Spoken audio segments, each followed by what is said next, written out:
આ પ્રમાણે 9 ડોટ આપણે કરેલા છે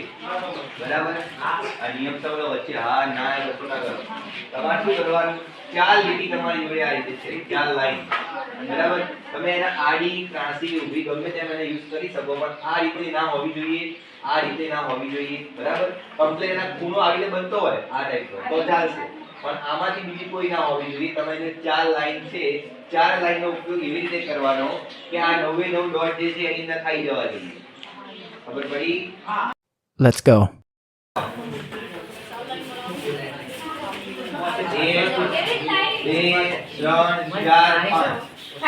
Let's go. ચલો 1 2 3 4 પતી ગયું સરપ્રાઈઝ જો આ લાઈન અહીંયા સુધીમાં આગળ થોડી ખેંચી પછી આને અહીંયા આ બુમ્બલ લઈ ગયો આ 3 આ 4 Goodbye.